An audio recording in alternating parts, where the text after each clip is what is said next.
Bueno, muchas gracias a todas las personas que os estáis uniendo y también muchas gracias a ISEP por organizar cosas tan chulas y además por invitarme, que son dos cosas en sí, invitarme y organizarlas. Bueno, hoy vamos a hablar un poco de cómo integrar una perspectiva informada en trauma en un trabajo desde la psicoterapia integradora. ¿Esto qué es? Esto es que mi propuesta aquí, y un poco la propuesta del máster, no va a ser trabajar únicamente con trauma MDR, que es un poco lo que vamos a ver hoy, sino poder integrar esto en todas las habilidades y todas las estrategias que ya habéis ido adquiriendo en vuestra práctica. Para mí era importante explicaros cómo yo he llegado al convencimiento de que esta es una forma útil, eficaz e interesante de trabajar. Y un poco pensando cómo os lo iba a transmitir, he pensado en explicaros un poco cuál ha sido mi propio camino integrador, ¿no? De cuáles son las diferentes pequeñas cositas que yo he ido sumando para llegar a este momento y a esta forma de trabajar. Yo empecé estudiando psicología en la Universidad Autónoma de Madrid y hice también allí el máster en psicología educativa. Y para las personas que hayáis estudiado allí o hayáis hecho alguna formación, quizás recordéis que fundamentalmente el enfoque es cognitivo-conductual y se trabaja desde este enfoque. Y yo cuando salí de la universidad salí muy contenta y he aprendido muchas cosas, pero de cara a la clínica también encontraba como que había otras que me faltaban. Lo siguiente que hice fue ir a estudiar a Nueva York, a la Universidad de Columbia, y ahí hice un posgrado en desarrollo y bueno, una de las cosas en las que yo me he especializado más es en atender a población infanto-juvenil. Una de las cosas que más me llamó la atención era cómo podía ser que dos universidades tan punteras tuvieran perspectivas tan diferentes sobre lo que era la psicoterapia y cómo se debía intervenir, y sin embargo que me parecía que ambas dos tenían razón y tenían cosas interesantes que aportar. Cuando empecé a trabajar, yo empecé trabajando fundamentalmente en servicios públicos o con subvenciones públicas. Trabajé en un centro de apoyo a la familia, trabajé en salud mental, trabajé en un centro de atención a la maternidad en riesgo y también, así como desde el ámbito más clínico, y también trabajé en intervención social. Trabajé con personas con trastorno espectro autista, con personas síndrome del Prader-Willi, trabajé en Casa Grande, que es un servicio del Ayuntamiento de Madrid. Y bueno, ahí un poco fui recogiendo pues un poco las problemáticas que me encontraba y siempre llegaba como a este momento de cuestionarme, ¿no? ¿Qué herramientas ya tengo y qué herramientas me están ayudando en mi práctica y en cuáles siento que yo tengo que profundizar un poco más? En ese momento, más o menos en algún momento de esos, también con el parón de la pandemia y así, me formé en trauma y apego y me formé en la Sociedad Española de Medicina Psicosomática y Psicoterapia, me formé en Caja de Arena, me formé en Primera Alianza, me formé más en apego y bueno, fui viendo que aunque a veces pareciera que algunas de estas perspectivas se contradicen, mi sensación era más bien todo lo contrario, que todas me iban aportando diferentes formas de trabajar y que podía ir integrándolas. Una vez integrado esto aprendido, pues empecé a trabajar para ISEP, que aquí estoy, y también un poco a compartir formación. Ya había sido docente anteriormente en el IUNDIA, en un máster de necesidades y derechos de la infancia, y bueno, ahora estoy más enfocada en clínica y también esto es un poco lo que estoy compartiendo aquí hoy con vosotros. Otra cosa que a mí siempre me ha interesado es, yo creo que a mí me interesa la psicología porque me interesan fundamentalmente las personas y cómo es su vivencia. Y un poco desde este interés he escrito dos libros, uno de la maternidad y otro de la experiencia de ir a terapia, y ahí realmente a mí lo que me guía un poco en qué cosas necesito formarme y qué cosas me están faltando es escuchar a las personas y escuchar sus diferentes experiencias. Y este va a ser también un poco el hilo vertebrador de la sesión clínica de hoy, cómo poner diferentes miradas o diferentes formas de escuchar lo que nos cuentan las personas nos lleva a diferentes lugares. Y ahora mismo estoy trabajando como psicóloga en psicología desde esta perspectiva integradora, informada en trauma, y estoy convencida de que, aunque seguiré aprendiendo cosas y seguro que sigo descubriendo otras nuevas, es una forma eficaz, útil de trabajar y que creo que os va a beneficiar también poder integrarla a vuestra práctica.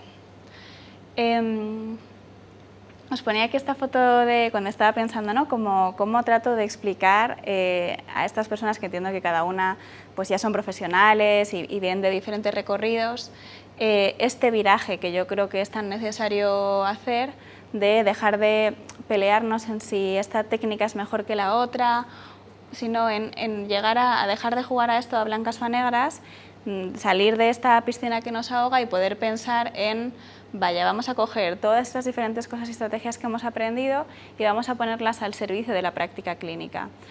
muchas veces la psicología yo creo que ha estado perdida en esta discusión errónea y sin mucho éxito de quién tenía la razón, ¿no? Quién había descubierto finalmente cómo funcionan las personas. Y la realidad es que las personas somos complejas y nadie tenía la razón, sino que vamos a necesitar de todos estos enfoques y todas estas perspectivas para hacer nuestra práctica más rica. Voy a mover un poquitito este chat de texto para que nos permita ver las diapositivas.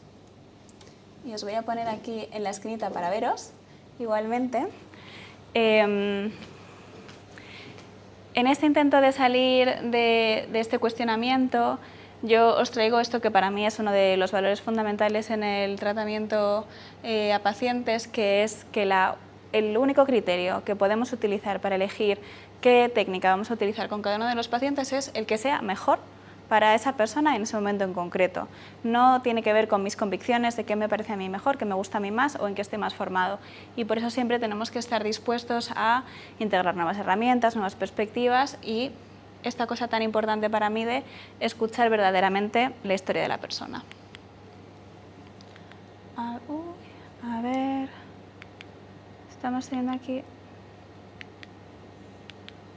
Voy a pinchar fuera del chat porque parece que está aquí... Me he puesto el clic. Perdón. Vale. El caso que os he traído y un poco el que vamos a explorar desde diferentes perspectivas es un caso, aunque es un caso real, es un caso simplificado, ¿vale? Del que os traigo fundamentalmente uno de los síntomas. Podríamos ver el caso más en profundidad, pero bueno, me parecía interesante poder centrarnos en un síntoma concreto para ver cómo iluminarlo desde diferentes puntos de vista. Raúl es un paciente de 30 años, ¿vale? Que acude a consulta por primera vez y acude pues, en un ámbito privado con esta tranquilidad un poco de poder dedicar las sesiones que le hagan falta y con bastante interés de trabajar, ¿vale? Es un paciente que siente mucha vergüenza de sí mismo y esto le es limitante en muchas situaciones. Sería una persona que tendría mucha dificultad para dar una charla así, pero incluso también en situaciones como más cotidianas de es que salgo con mis amigos y me da vergüenza si viene alguien que no conozco o me da vergüenza contar algo personal. Y entonces encontraba como mucha limitación en muchas cosas diferentes. Vale.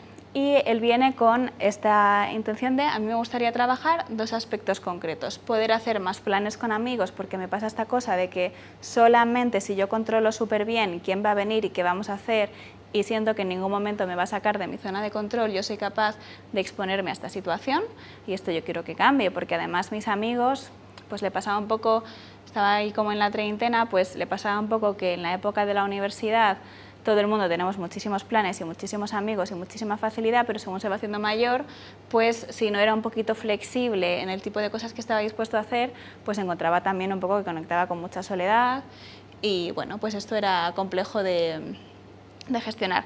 Había un poquito de dificultades en el trabajo, pero esto no le preocupaba tanto, él pues tenía una posición más o menos cómoda y estaba tranquilo en quedarse ahí, y en relación a situaciones románticas sí que había bastante frustración. A él le apetecía tener pareja y no conseguía como pues un poco esta tranquilidad de me puedo acercar a alguien para hablar con esta persona, para conocerla más, simplemente porque me da mucha vergüenza. Vale. ¿Qué pasa? Que si nosotros observamos cómo es la vida de Raúl, a mí la primera cosa que me llama la atención es que es un chico con buenas habilidades sociales, con un contacto social muy agradable, muy cómodo, se puede hablar con él, tiene conversación, se ríe, tiene contacto ocular, ¿no? Diríamos, como, ¿por qué esta dificultad para acercarte a situaciones sociales si realmente tienes muchísimas habilidades? Esto ya nos pasa que una de las cosas que casi todos habríamos pensado en trabajar, que es vamos a entrenar en habilidades sociales, pues realmente no es necesario, porque las habilidades sociales son muy buenas.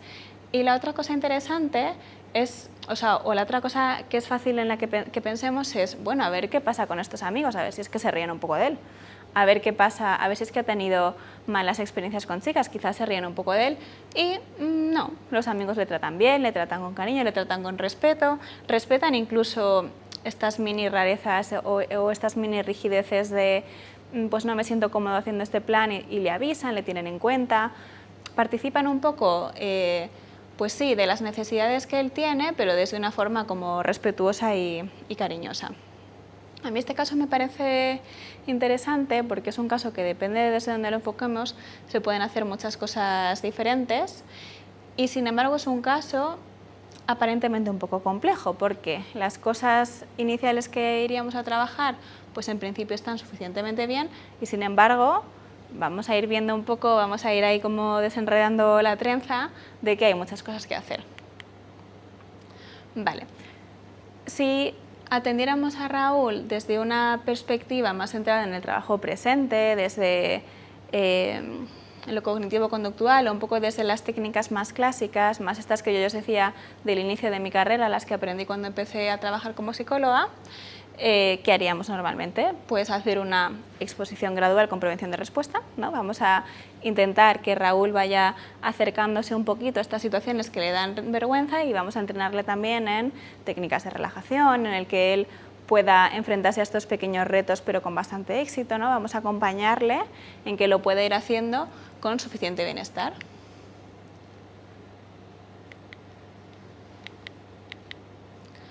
Vale, vamos a exponerle a esta sensación de vergüenza para que no se sienta tan amenazante, ¿no? Vamos a acompañarle en me voy acercando un poquito a, bueno, vale, tú te vas a acercar y te vas a exponer a esta sensación de vergüenza y vas a aprender, pues igual que pasa con la ansiedad, ¿no? Que esto es una curva que sube y si tú te mantienes, pues enseguida decae y te empiezas a encontrar mejor y eres capaz de sostener esta situación. Reestructuraríamos sus creencias negativas al respecto, ¿no? De qué es lo que piensas que va a pasar, piensas que se van a reír de ti, piensas que te vas a quedar sin nada que decir, qué es lo que piensas, ¿no? Entonces le iríamos acompañando también en esta parte más cognitiva a hacer, bueno, pues una reinterpretación de las situaciones porque efectivamente este era un chico, que no se llama Raúl por supuesto, que rumiaba mucho y anticipaba mucho, ¿no? Como cosas del estilo, es que si vamos a un sitio y hay mucha gente yo me voy a agobiar y entonces me voy a poner a sudar y entonces qué vergüenza, rumiaba y anticipaba cosas que nunca habían pasado porque él tampoco le daba nunca lugar a que pudieran ocurrir. Bueno, este sería un poco el tipo de trabajo que haríamos desde una perspectiva más, digamos, clásica, desde lo cognitivo-conductual, que no es especialmente clásico, pero bueno, sí que es un poco la perspectiva clásica que se ha venido impartiendo en la universidad y que además es una perspectiva que tiene muchísima evidencia científica, que sabemos que funciona y que funciona bien. Esto no es problemático y además este trabajo estaría perfecto. Sería un trabajo muy bueno, pero incompleto. ¿Qué pasa? Que cuando hacemos un trabajo muy bueno en el presente, lo que conseguimos es una mejora en el presente.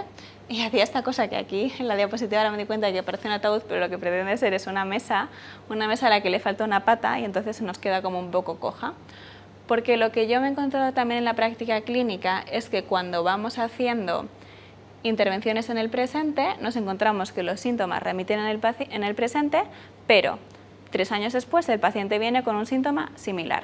Un síntoma que se parece un poco, que tiene más o menos el mismo color, pero que ocurre en otras situaciones en las que no le hemos expuesto o tiene un poco otra morfología, aunque de fondo el funcionamiento viene siendo el mismo.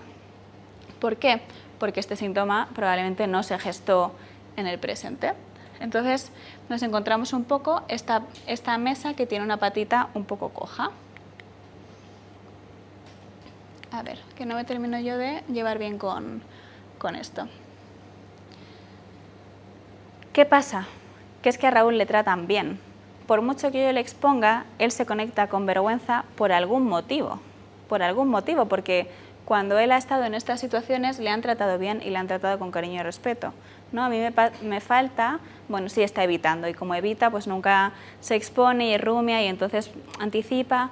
Bueno, esto es una parte de la hipótesis, pero yo estoy trabajando sin tener una hipótesis completa del funcionamiento de lo que le está pasando a esta persona, porque ¿por qué en el presente, que el entorno es suficientemente bueno, esta persona sigue actuando con esta cosa vergonzosa que podríamos decir incluso que es extraña, ¿no? ¿Qué es lo que está ocurriendo? Vale. A mí una cosa que me encanta preguntarles a los pacientes en consulta, ellos te suelen mirar con cara de, bueno, yo qué sé, es decirles como, pero ¿y tú cuándo has aprendido a sentir vergüenza cuando estás con gente?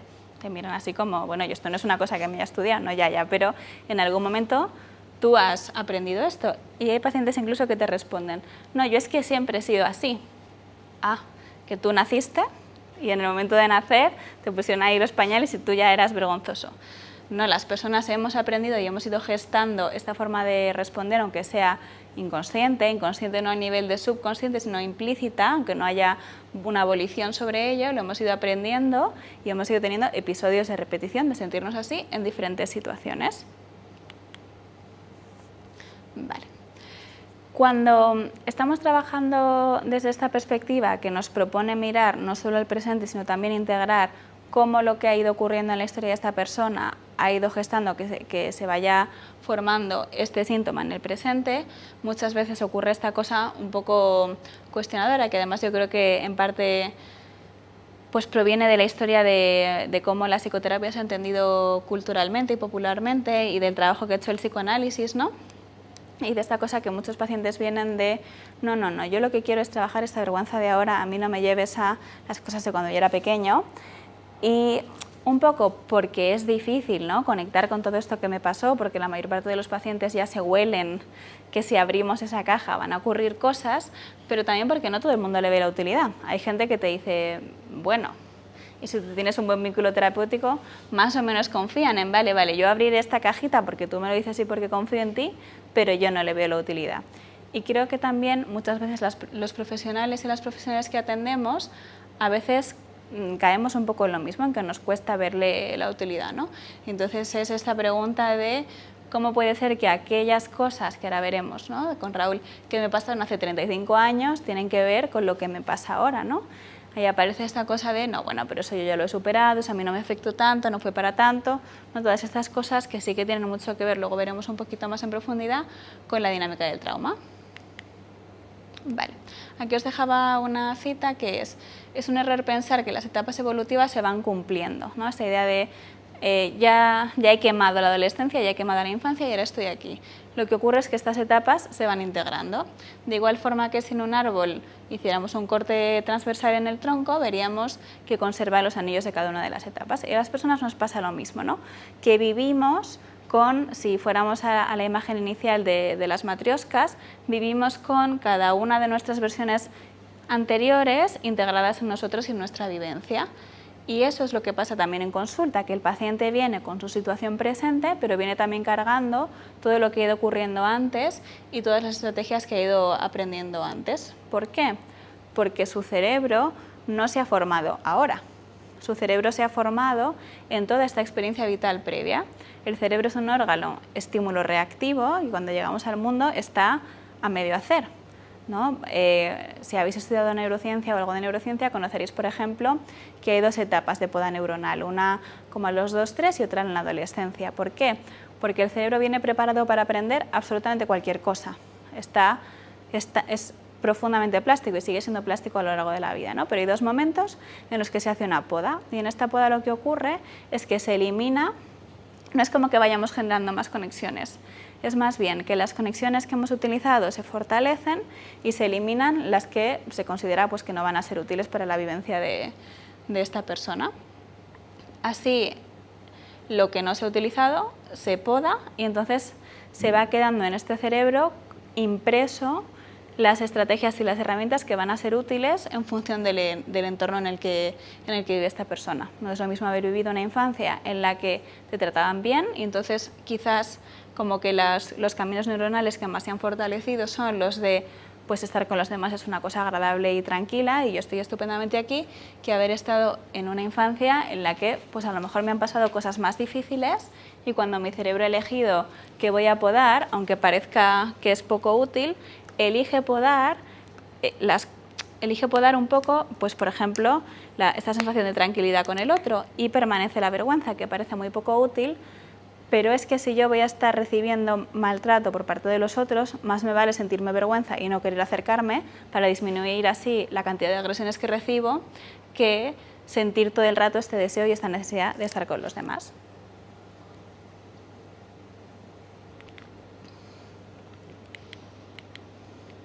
Vale.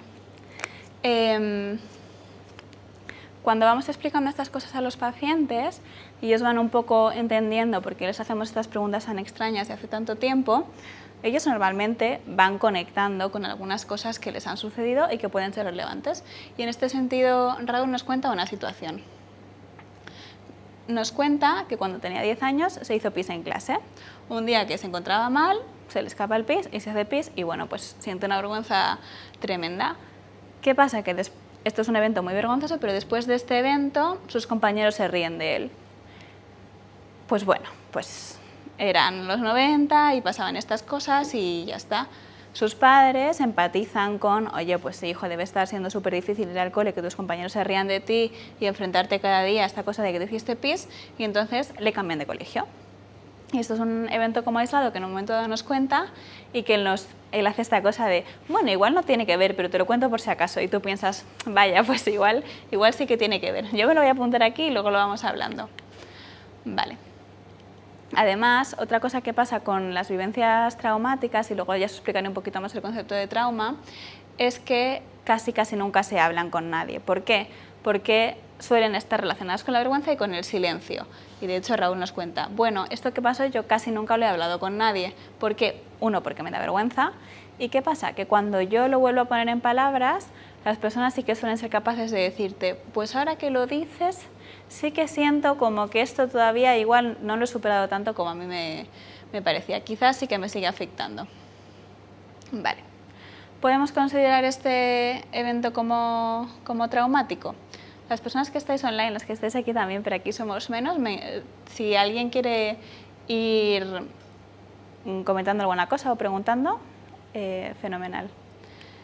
¿Qué pasa con este tipo de eventos? Pues que a veces parece que no fuera tan grave, ¿no? Hacerse pis un día o que se rían un poquito de ti tus compañeros como para considerar esto trauma, y creo que también eso tiene que ver con qué idea suele haber de trauma en la sociedad, ¿no? O cómo más o menos, aunque yo creo que ahora la psicoeducación está mejorando mucho y cada vez tenemos un poco más de idea, pero bueno, sigue estando poco claro. ¿Podemos considerar este evento como traumático? Bueno, vamos a ver qué consideramos traumático. Un evento traumático, si utilizamos la definición de Pierre Janet, que es uno de los primeros autores en hablar de trauma, un evento traumático es una exposición a un evento estresante que es inevitable, que yo no elijo exponerme a este evento. Por ejemplo, yo elijo venir aquí y esto puede ser más o menos estresante, pero lo elijo. Esto es una exposición a un evento estresante que es inevitable y que supera los mecanismos de afrontamiento de la persona, sean los que sean.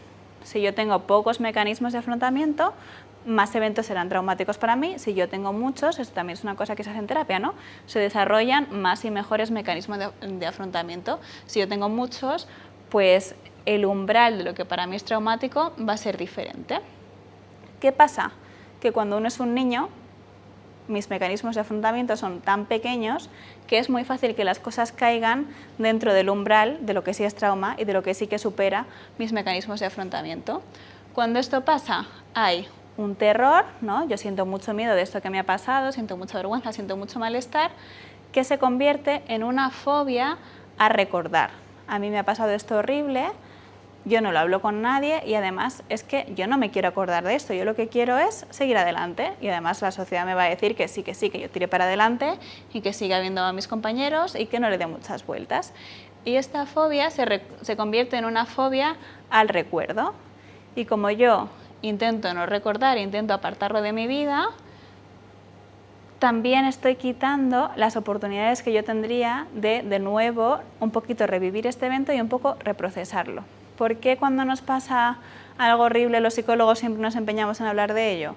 Porque esto es darme una nueva oportunidad a poder integrarlo de otra manera, a poder conversar, a poder tener una experiencia un poquito diferente. Vale, voy a intentar explicar esto un poquito mejor. ¿Qué es lo que pasa? Cuando ocurre un evento que supera la capacidad de afrontamiento que yo tengo, es como cuando una cebra se encuentra un león. ¿Qué pasa con la cebra? Que corre, fundamentalmente. No todos los animales corren, hay animales que luchan, ¿no? Si fuera un león macho con otro león macho, se encuentran, y esto es un evento también muy estresante y lo que harían sería luchar, y hay animales que lo que hacen es que se congelan, se hacen los muertos, como algunos erizos o así. ¿Por qué? Cuando yo estoy enfrentando un evento traumático que supera mi capacidad de afrontamiento, mi cerebro ¿qué dice? Bueno, vamos a activar modo supervivencia y vamos a asegurarnos de que salimos vivos de esta. Para eso, el cerebro tiene diferentes formas de procesar y elige la más rápida, que es a través de la amígdala. Genera un hiperarousal amigdaloideo, que esto quizás es una cosa que hayáis escuchado alguna vez, y este hiperarousal genera respuestas motrices muy rápido. Es decir, yo puedo salir corriendo enseguida, pero es una respuesta muy poco fina. Igual que puedo generar una respuesta muy rápido, yo no puedo saber realmente si este león es un león muy viejo, si me va a perseguir o no, si tiene hambre o no. Todo esto no ocurre y yo simplemente salgo corriendo. Y ahí el sistema nervioso es un sistema pues torpe y que además suspende todo otro tipo de funciones. Suspende la cognición, el razonamiento. ¿Qué nos pasa a veces cuando nos ponemos muy nerviosos? Que se nos corta la digestión y la gente tiene que ir al baño cuando se pone nerviosa. ¿Por qué? Porque el cerebro está en hiperarousal, suspende todas las funciones innecesarias, como por ejemplo la digestión, pero sudas. ¿Para qué sudas? Para salir corriendo súper rápido. ¿Por qué te tiembla un poco el cuerpo? Porque tienes el corazón latiendo a 1000 para salir corriendo. Estamos en modo supervivencia. ¿Qué es lo que pasa con este sistema nervioso? Pues que, como os digo, es un poco torpe y no distingue las amenazas reales de las amenazas imaginadas. Si tenéis internet, sabréis que a los gatos les dan miedo los pepinos, los calabacines. ¿Habéis visto vídeos de gatos asustándose? ¿Por qué les dan miedo los pepinos y los calabacines? ¿Por qué les dan miedo? Porque parecen una serpiente.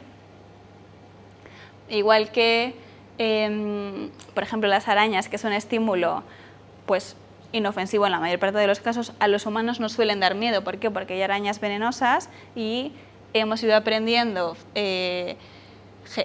nuestra genética a tenerle miedo a ese tipo de estímulos. Y vemos una arañita así que no nos va a hacer nada, pero la primera sensación es como de ay, ay, ay, ¿esto qué es? Pues a los gatos os pasa igual, porque este sistema nervioso no discrimina los peligros reales de los peligros posibles. Es un sistema de mínimos y lo que quiere es sobrevivir. ¿Qué pasa cuando escuchamos un ruido fuerte? Pues que lo primero que hacemos es como dar un botecito. Luego nos ponemos a discriminar. Ah, bueno, estoy aquí, no va a pasar nada, no será una explosión. No, todo esto viene después, pero este sistema nervioso confunde. ¿Qué pasa? Que no solo confunde los estímulos que parecen amenazantes de los que no lo parecen en el mundo real, sino que cuando mi sistema nervioso ha aprendido que hay cosas que son amenazantes que en realidad no lo son, también va a reaccionar de igual forma cuando se encuentre con estímulos parecidos en el presente. Por ejemplo, si yo he aprendido no solo que los leones sean amenazantes, que es que los leones son amenazantes, pero si yo he aprendido que hablar en público es amenazante porque un día se rieron de mí y me pasó algo horrible, mi sistema nervioso va a interpretar que una clase así, con sillas en las que se va a sentar gente y yo voy a tener que hablar, es amenazante. Entonces va a responder de igual forma que si se estuviera encontrando un león. Y esto básicamente, así de forma como muy somera y muy por encima, es lo que hace que haya una respuesta traumática, que es que mi cuerpo va a reaccionar igual que si me volviera a estar pasando esta cosa tan horrible que me pasó y que me generó el síntoma en un primer lugar. Vale. Le explicamos a Raúl cómo le ha afectado este momento de vergüenza agudo, ese momento agudo, con sus compañeros. Le explicamos, fíjate, es que tú en ese momento sentiste mucha vergüenza, lo pasaste muy mal y cuando pasa algo muy desagradable, tu sistema nervioso dice, yo esto no me lo puedo olvidar, porque esto es algo muy importante, es una cosa muy amenazante y yo tengo que recordarlo para siempre, siempre responder y ponerte a salvo. Entonces, cuando ahora Raúl se encuentra con un estímulo que se parece, ¿no?, que es un grupo de personas que él no sabe cómo va a responder, esto es básicamente el estímulo que para él es amenazante, por eso cuando está con sus amigos y más o menos controla está tranquilo, pero cuando pierde el control, su sistema nervioso va a responder como esto es amenazante y responde igual, con el mismo malestar que ese día que se hizo pis y sus compañeros se rieron de él. Entonces, le explicamos a Raúl un poco cómo es este funcionamiento y le decimos, sabiendo esto, ¿no?, y sabiendo cómo funciona tu sistema nervioso un poquito, claro, a los pacientes tampoco necesariamente les vamos a dar tanta explicación, pero sí que entiendan un poco por encima por qué estas cosas les afectan, porque también muchos lo suelen terminar integrando como es que yo soy así, es que yo soy vergonzoso, esto que os decía antes, ¿no? Y cuando pueden entender que no, que esto es una respuesta que ellos han aprendido por cosas que les han ocurrido, pasan dos cosas, que normalmente te abren la puerta a otras cosas que también les hayan ocurrido y que les hayan afectado y que pueden empezar a pensar que las cosas pueden cambiar, que no necesariamente van a ser así para siempre. Entonces le preguntamos si hay algún otro recuerdo que le identifique como importante y entonces nos cuenta. Cuando era pequeño, sus padres tenían grandes discusiones y para toda la familia lo más importante era que sus vecinos no se enteraran. Entonces había una gran bronca y durante la bronca era como "Shh, shh, que se van a enterar los vecinos", ¿no? Y estaba como habiendo, pues entiendo que no había grandes gritos, pero sí una situación bastante violenta entre papá y mamá y lo importante ahí no era que la violencia se resolviera, era que nadie lo escuchara. Y este secreto era tan importante que ninguno de los tres en ningún caso hablaba de este conflicto, porque la vergüenza también la sentían los unos con los otros. No se hablaba de, fíjate cariño, he discutido con mamá, pero esto que pasaba, pues no pasa nada. Era como, este conflicto da mucha vergüenza que nadie se pueda enterar de esto, que de fondo, de alguna manera, viene a decir esta cosa similar de ten cuidado, no te muestres, porque si te muestras los demás pueden ser amenazantes, se pueden reír de ti, pueden juzgarte. Bueno, no sabemos exactamente lo que tenían estos padres en su cabeza, pero Raúl, que debía ser pequeño, pues primero con 3, luego con 4, luego con 5, luego con 6, y entiendo que su comprensión también iría variando, lo que interpreta es, si mis vecinos se enteran, va a pasar algo malo.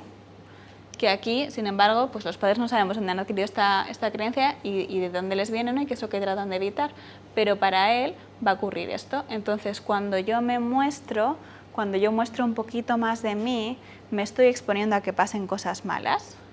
Y esta segunda parte tiene que ver con, no tanto con quién estoy, sino con qué muestro yo de mí. Entonces termina teniendo vergüenza en los dos sentidos, ¿no?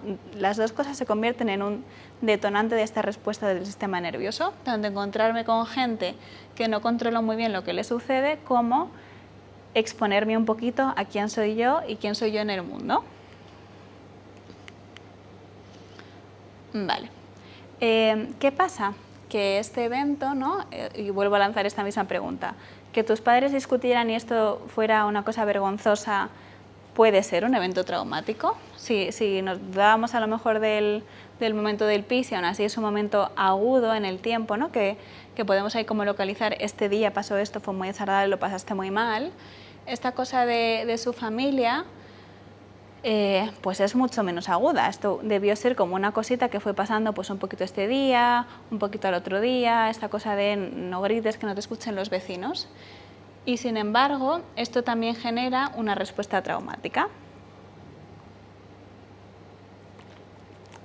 No os he puesto una diapositiva que pongo a veces, pero bueno, os la explico. Que es un cráneo roto así como por un martillo y entonces todo el cráneo sale volando, que esto sería el evento agudo de trauma. Este es un evento que impactó claramente en tu sistema nervioso. Este es el día que te encontraste el león y hubo una afectación. ¿Pero qué pasa? Que la afectación también puede ser por erosión, ¿no? Como este agujero que se ha hecho en la roca. Este agujero que se ha hecho en la roca no es porque un día haya venido un tsunami, es porque poquito a poco cada día va pasando como un poquito de agua y se va haciendo cada vez más grande cuando sube la marea o cuando sea y se va generando como este boquete. Y en el sistema nervioso pasa igual, que puede ser por un evento muy agudo o por eventos cronificados de menor nivel de intensidad que no serían traumáticos por sí mismos, pero que sostenidos en el tiempo sí que generan una vivencia traumática. Y haber vivido esta evitación tan grande de la vergüenza y este malestar tan agudo genera para esta persona un poco, unido al otro, un poco este agrandamiento de la vergüenza. ¿Qué pasa? Que a lo mejor ni el evento del PIS aisladamente ni a lo mejor este aisladamente hubieran generado esta respuesta traumática relacionada con la vergüenza, pero los unos con los otros han terminado generando esta respuesta.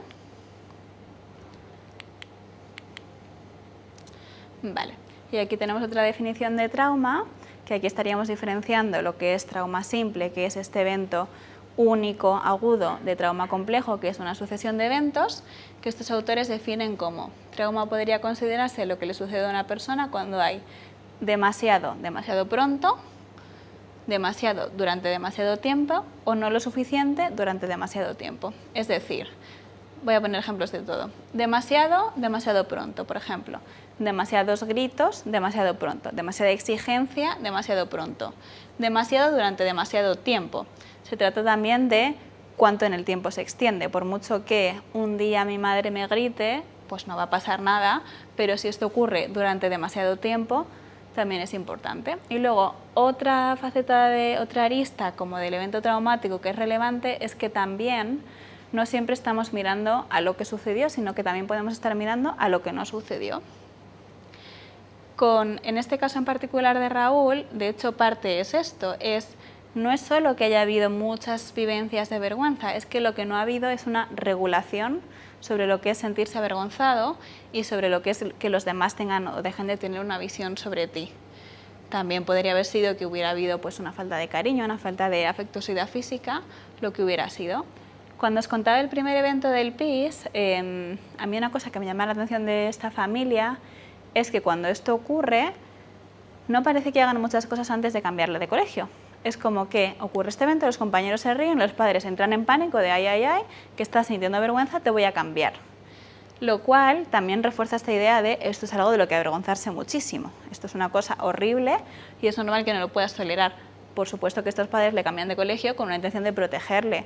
No queremos que se rían de ti, queremos que puedas estar tranquilo en el cole y te lo pases bien. Y sin embargo, probablemente la lectura infantil es la contraria de he hecho esta cosa tan horrible que me tengo que esconder. Y es también un poco lo mismo que ocurría en esta casa, que es, no se trata de que nuestras discusiones sean dolorosas, sino que lo más importante es que nadie se entere porque no podemos soportar, no podemos regular esta sensación de vergüenza. También está ya este caso porque uno de los aspectos importantes es que no se trata de que esta persona ni ninguna deje de sentir vergüenza. Bueno, la vergüenza es una emoción, es un sentimiento razonable, necesario, que tiene su función social, evolutiva, y con esta persona el objetivo no va a ser que deje de sentir vergüenza en todos los eventos, va a ser que esta vergüenza no se despierte ante situaciones que ya no son amenazantes o que ya no son vergonzosas, que ahora no lo son, pues en su vida prácticamente ninguna, porque además ha evitado tanto que ya es que no da ni lugar a que ocurra. Vale. Y entonces, ¿qué hacemos ahora? Si no podemos entrenar en habilidades sociales, no podemos conseguir que su grupo de amigos le trate mejor, no hay mucho que reestructurar, un poquito, pero una vez que hemos reestructurado como, bueno, vamos a probar, ¿no? y te voy a acompañar un poquito, ¿qué hacemos ahora? No tanto con lo que le está pasando ahora, sino con lo que ocurrió hace mucho tiempo. Una cosa esencial es simplemente el hecho de que ya nos lo ha contado, ya le hemos podido explicar que esto sí que ha podido tener un efecto sobre él, que cómo se está sintiendo es normal, en el sentido de que no es que él sea así, sino que es consecuencia de las cosas que le han ido ocurriendo y hemos podido generar una pequeña narrativa.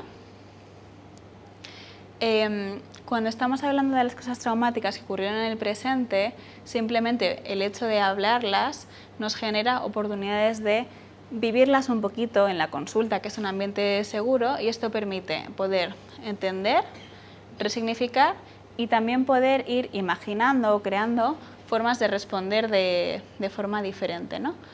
Porque, ¿qué pasa? Que este muñequito de aquí, que a lo mejor era el Raúl que se hizo pis en el cole, era totalmente incapaz de tolerar esta vivencia tan terrible de haberse hecho pis. Sin embargo, con este, a lo mejor sí que juntos ya la vivencia no es tan horrible. Y de hecho, si tú les preguntas a los pacientes cosas como ¿y cómo sería para ti que te contaran que tu sobrino se ha hecho pis en el cole? Le dirías que es un fracasado y que ya no va a tener amigos nunca más y que además no se los merece y todo el mundo te dice no. Le diría que pobre, vaya, que no pasa nada, que es normal. Y sin embargo, esto pasa porque están todos mirando. Como os decía, que el sistema nervioso no va a distinguir entre un estímulo real y un estímulo imaginado o que ya no es amenazante de verdad.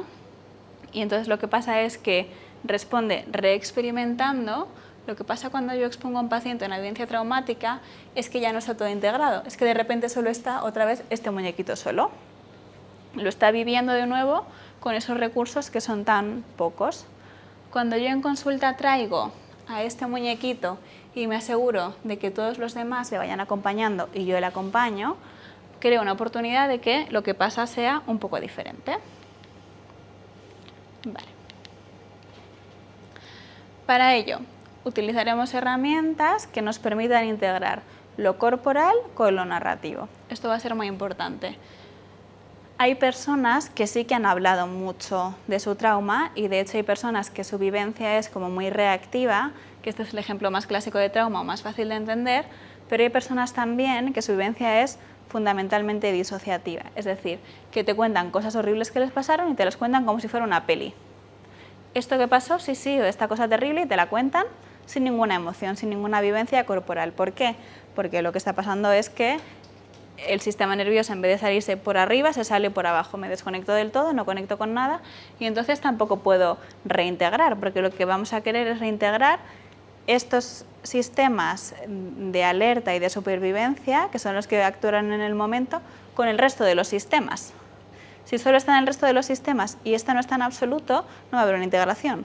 Yo tengo que conseguir que estén ambos dos en un ambiente suficientemente seguro para que se vayan acercando un poquito. Aquí os ponía, poder vivir lo que pasó a nivel cognitivo, en el pensamiento, a nivel emocional y a nivel en el cuerpo fisiológico, con un desenlace más esperanzador o un desenlace más transformativo. Esto va a ser lo que busquemos hacer en el espacio terapéutico.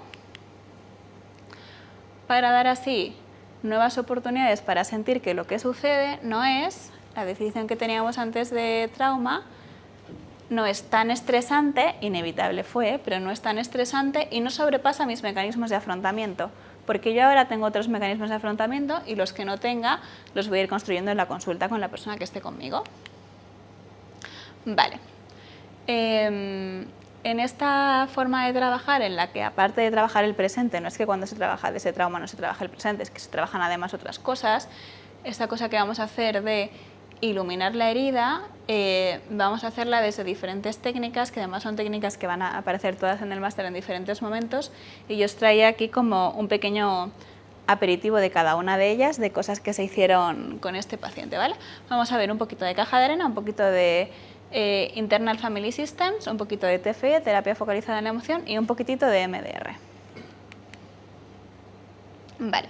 Esta no es una caja de arena real, es una caja de arena online que la tenéis disponible y que está bastante bien. Aquí se utiliza una caja de arena en presencial, pero bueno, he hecho como esto para replicarlo, que es... bueno, tenéis aquí como la referencia por si la queréis buscar. Y entonces, la pauta que se le dio a Raúl, un poco ya después de haber trabajado un poquito su experiencia y cómo había sido su familia, fue haz en esta caja, ¿no? Tienes aquí este escenario y quiero que hagas a tu familia como tú quieras. Y él, ya os digo que esto es una réplica que no es exactamente, hizo una cosa parecida a lo que os pongo aquí, que puso una madre que era una princesa pero detrás puso un bicho, un padre que era un príncipe pero detrás puso una serpiente y un niño que era él y detrás puso un bicho del mar. No era exactamente ese, pero bueno, un bicho del mar.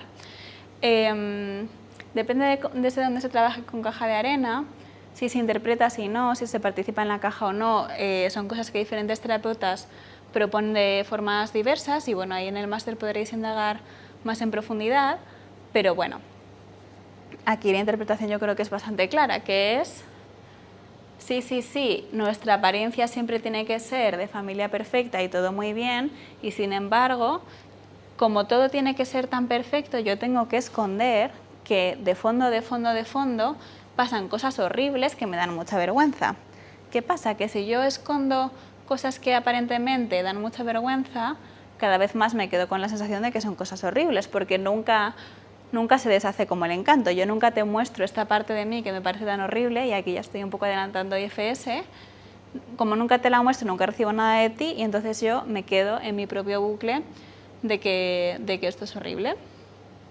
Yo me acuerdo trabajar con Raúl en ¿y qué pasaría si esto, en vez de ser como dos, estuviera junto? Y él decía, no, qué horror, es que nosotros tenemos que ser el príncipe y la princesa y el niño. Esta es una de las primeras cosas que hicimos y él también conectaba con, y es que mis padres tampoco nunca se han permitido ser quienes ellos son, ¿no? Siempre ha habido este deseo o esta necesidad de aparentar un poco las cosas que no son. Vale. Cuando trabajamos con Internal Family Systems, lo que hacemos es un poco ayudar al paciente a entender que todos tenemos estas versiones de nosotros mismos, que algunas son mejores, otras son peores, y bueno, que todas actúan, ¿no? Y que todas tienen su necesidad. Estas personas que tienen como también esta versión no tan buena, claro, es que todos necesitamos tener una versión no tan buena, todos necesitamos tener una serpiente dispuesta a defendernos cuando las cosas se pongan muy horribles. ¿Qué le pasa también a este niño cuando de repente se ríen de él? Que como no es capaz de conectarse ni un poco con ira y con oye, a mí no me trates así, trátame con respeto y quejarse a la profe o lo que sea, porque esta parte que él percibe como muy oscura hay que esconderla a toda costa y solo te presento mi bebé, mi niño o mi figura principesca, no se puede defender, ¿no? Entender que estas partes que se perciben como tan oscuras, aunque luego habrá otras, son necesarias y hay que poder darle su lugar, es necesario tanto para que haya una integración de la persona como para que yo pueda ser una persona funcional, capaz de defenderme en diferentes situaciones, porque yo podré ser una princesa cuando me tratan como una princesa, pero si no, pues tendré que buscarme la forma de sobrevivir y de estar en todas las situaciones.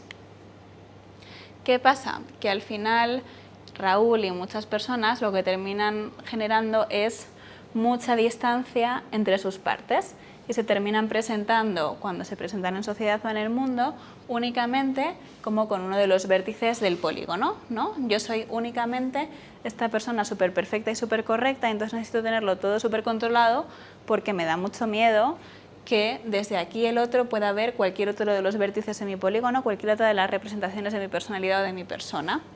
¿Qué pasa? Que entonces yo siempre voy a sentir que estoy ocultando todas estas cosas que también soy y que también serían necesarias. ¿Qué parte es la que presentaba Raúl? Pues una parte de mucho control, de mucha amabilidad, ¿no? Es una persona que sus amigos eran muy amables con él, pero a la vez es que él nunca decía que no a nada, es que era imposible no ser amable con esta persona porque era complaciente hasta decir, es el típico paciente al que le cancelabas 2 citas y casi te pedía perdón él a ti. Era como, no, pero dime que te has sentado mal por lo menos. Desde la terapia focalizada, desde Internal Family Systems o IFS, lo que se hace un poco es ir construyendo cuáles han sido cada una de las partes que hemos necesitado generar, qué función han cumplido para nosotros y también entender y poder generar una versión más integrada de nosotros mismos, que a mí me gusta dibujarlo como un círculo que hace que la distancia entre los vértices del polígono sea menor, que es al final construir un yo adulto que no es ninguna de las partes, sino que puede dar lugar a que aparezcan todas estas versiones de mí y puede atender a todas sin perder mi identidad y tampoco sin permitir que ninguna tome el control exageradamente, ¿no? ¿Qué le estaba pasando a Raúl? Que esta parte como complaciente, controlada, amable, tomaba el control de absolutamente todas las demás y no permitía que ninguna otra apareciera, y además es una parte que sentía mucha vergüenza. Cuando hemos permitido que otras partes que también son necesarias aparezcan un poco sin que tomen el control, ¿no? Que algunas pueden ser más desagradables o más agresivas, pero que tienen que tener su lugar sin tomar el control, se genera también una vivencia más integrada. Y cuando yo me muestro a los demás no como una parte concreta que yo genero para gustarte, sino como un todo con mis luces y mis sombras, y yo recibo de los demás aceptación y cariño, esa vivencia es mucho más real que si yo solo recibo aceptación y cariño de una cosa muy concreta. Vale. ¿Qué más cosas hicimos? Hicimos un trabajo de silla vacía. No sé si trabajaréis con silla vacía o si habéis hecho este trabajo alguna vez. Lo que hicimos fue poder hablar un poco con la vergüenza que estaba sintiendo y con esta vivencia que era tan desagradable. Porque por un lado, él estaba constantemente conectado con una parte como muy avergonzante y sin embargo era una parte también de la que todo el rato se quería alejar. Había como una lucha muy grande y entonces siempre era como, no, y es que me siento muy avergonzado y a la vez no me quiero sentir ni un poco avergonzado, entonces nunca estoy ni completamente tranquilo en yo soy esta persona complaciente, ni me permito hacer las cosas que me dan vergüenza, es como un sin vivir. Y también por eso había tanto síntoma de una cosa que en principio no es tan grave, ¿no? Que es como, bueno, es que me dan vergüenza algunas cosas, voy a que no. ¿no? Tú dirías como, bueno, pues te dan vergüenza cosas, vaya, es normal. El trabajo de silla vacía lo que permite es generar un diálogo entre, en este caso, la vergüenza o esta cosa que era problemática y el yo. Y ahí ya sí que tenemos el yo. No tenemos esta parte puntiaguda, este vértice concreto. Tenemos el yo integrado, que es el que va a poder enfrentarse a la vergüenza. ¿Qué pasa? Que cuando le preguntamos a la vergüenza que por qué está aquí, que nos tiene que decir, que por qué sigue apareciendo tan virulentamente, la vergüenza suele tener cosas que decirnos, ¿no? No, el objetivo nunca ha sido que esta persona no vuelva a sentir vergüenza nunca más, ni que se sienta que puede hacer cualquier cosa, sino también que pueda escuchar esta emoción. ¿Qué pasa? Que cuando no se le da voz a las emociones, cuando las queremos evitar tanto que estamos todo el rato reprimiéndolas, las emociones lo que van haciendo es subir el volumen. Si yo siento un poco de vergüenza y lo que hago es evitar, pues esto va subiendo el volumen hasta que se hace incontestable. ¿Qué tenía que decir la vergüenza de Raúl? Pues tenía que decir muchas cosas. Para empezar, era una emoción tan core, estaba en tantos aspectos de su vida que ocultaba cualquier otra emoción. No había tristeza, no había enfado, no había nada. Todo se convertía en vergüenza y entonces, vaya, era una emoción desagradable pero también muy conocida, entonces podía vivir bastante con ella. Cuando le damos voz, también se va convirtiendo en otras cosas, ¿no? Cuando nos permitimos como sí sentirla y sí darle lugar, pues aquí, por ejemplo, había mucho enfado hacia los padres porque no le habían acompañado nunca en, oye, que esto que te ha pasado no es tan horrible, ¿no? Esto que te ha pasado no te hace ser ni menos bueno, ni menos del poder darle un poco este lugar porque ellos mismos no lo hacían consigo mismos, ¿no? Ahí había también como una internalización de la forma de gestión de los padres. ¿Qué pasa cuando el trabajo en sí ya con la vergüenza, ¿no? En esta conversación se fue haciendo como un poco más amable, ¿no? Y pudimos representar qué cosas le decía la vergüenza, que le decía cosas como no vayas a ir porque se van a reír de ti, no hagas esto porque es peligroso, o porque cuando tú vas haciendo un poco ese trabajo y vas aproximando al paciente a escuchar estas cosas y también a decirlas, ocurren algunas transformaciones. Una de las preguntas que termina apareciendo en muchas sillas es, bueno, y esta vergüenza, si tú me tuvieras que decir a quién se parece a alguien que tú conozcas. Y las voces internalizadas muchas veces se terminan pareciendo efectivamente a sistemas familiares. En este caso, la vergüenza se parecía más bien a la madre, que era como esta persona un poco de ay, qué vergüenza, ten mucho cuidado, era un poco como de este perfil preocupado, angustioso.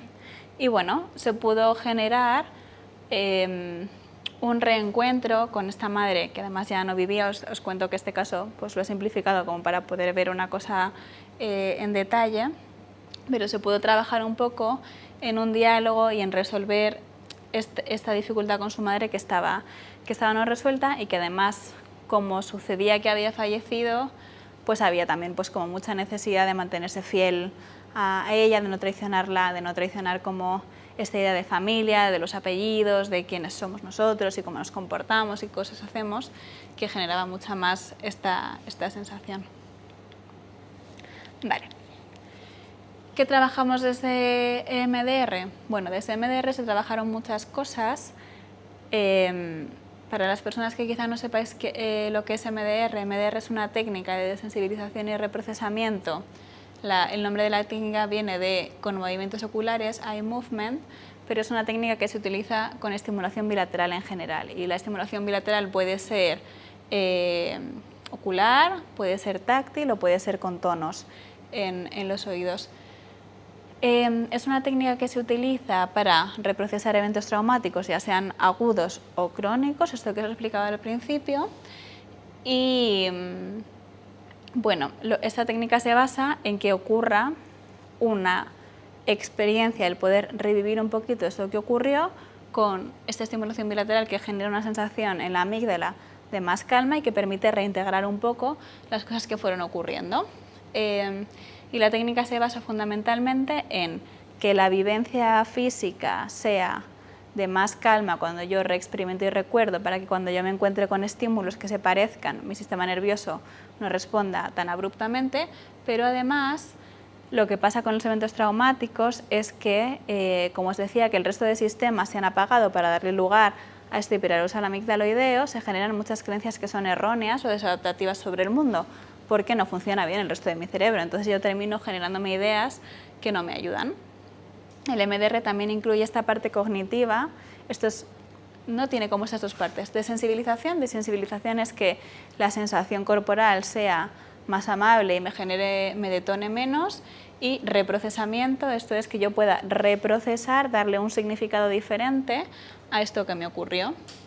Bueno, se trabajaron diferentes cosas con MDR, pero a mí me apetecía traeros un poco esta imagen del monstruo marino que aparecía al principio, que estaba relacionado con esta idea de soy horrible.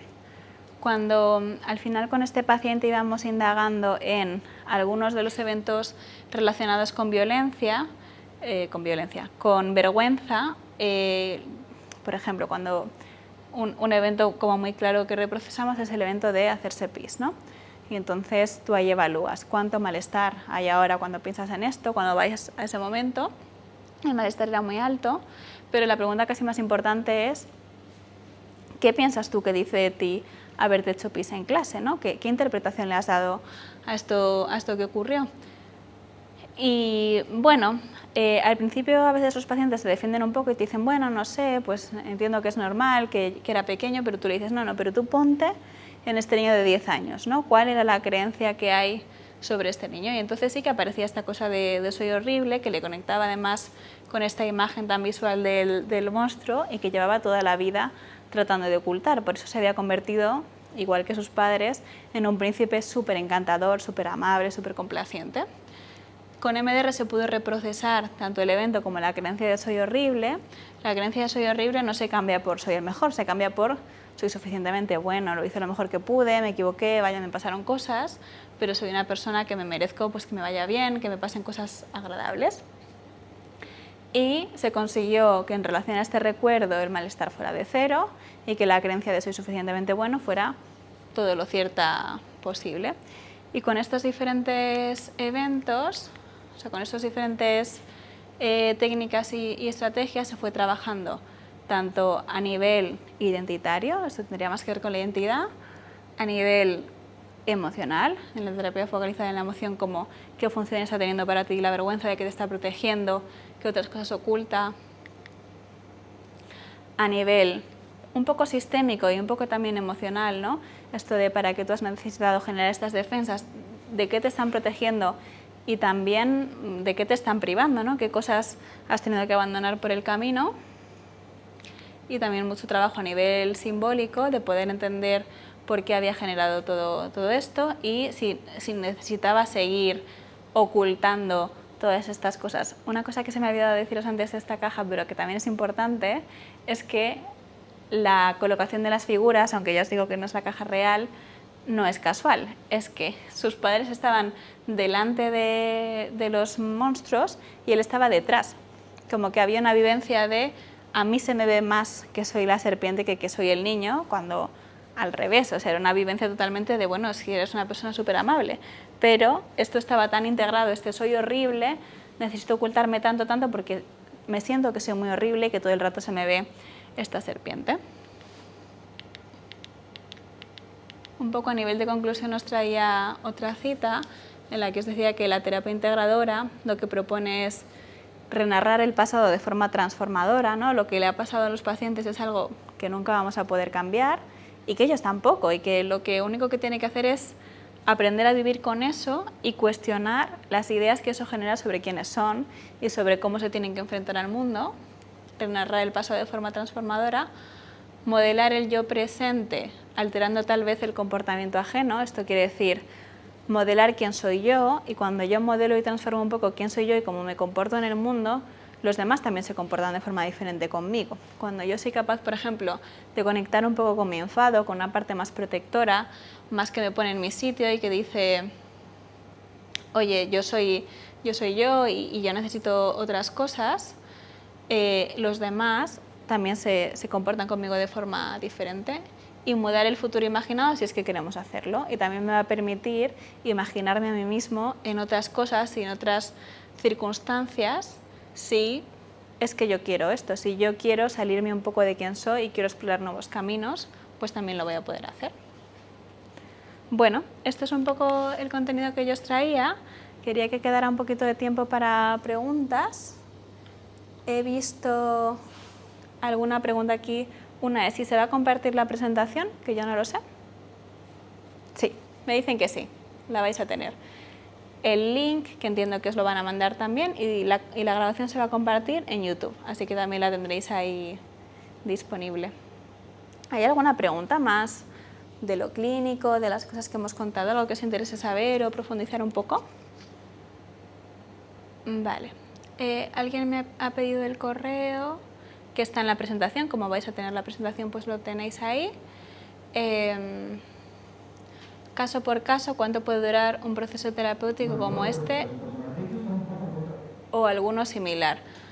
A ver, los procesos terapéuticos que se basan en trauma y en MDR tienen una duración muy variable, y la duración variable tiene que ver con que para poder hacer algunas partes de la intervención vamos a necesitar que el paciente esté suficientemente estable en el presente. Este caso que os he traído, no os he traído el caso más complejo, es un paciente que desde el principio estaba estable en el presente. No hay riesgo de vida, no hay unos consumos graves que nos preocupen, no está pasando nada grave, lo que nos permite ir trabajando pues con una cierta agilidad. Este paciente estuvo en consulta quizás un año. Imaginemos que igual 6 meses semanal y luego quincenal un tiempo hasta una alta terapéutica, que es una alta completa. Hay casos de trauma, claro, que pueden estar en consulta, pues no sé si decir toda la vida, pero un tiempo muy largo, porque luego cada uno, y no todos los pacientes luego tienen más o menos el mismo pronóstico. Depende, por un lado, de la capacidad de trabajar. El vínculo también es una cosa muy importante, que es algo que sí que se verá en el máster, ¿no? Se profundizará un poco más en apego. A mí para esta presentación me parecía demasiado meternos también en apego, pero también esto influye mucho en cuál es el pronóstico. Vale. ¿Logra procesar por completo una persona con el método MDR? La respuesta oficial es sí. La respuesta menos oficial es, claro, pues que depende de muchas cosas, pero sí que se generan cambios completos, en el sentido de que, y también depende de lo que consideremos por completo y de lo que consideremos procesar. Es decir, sí que suele terminar habiendo un evento integrado con un principio y un final, y con una interpretación diferente y una narrativa diversa de lo que es la experiencia. En ese sentido, sí. Hay cosas que son muy difíciles de reprocesar por completo. Estoy pensando, por ejemplo, en pacientes con traumas muy graves como el fallecimiento de un hijo pequeño. Pues esto es una cosa que siempre va a generar dolor, pero no necesariamente va a seguir generando esa sensación de soy una mala madre, no me puedo ocupar del resto de mis hijos. Esto sí que se procesa. Quizás esto va a seguir siendo un evento traumático y que siempre va a generar un poquito de abreación y un poco de respuesta del sistema nervioso. No sé si hay algo más. Muchas gracias a todas las personas que habéis estado.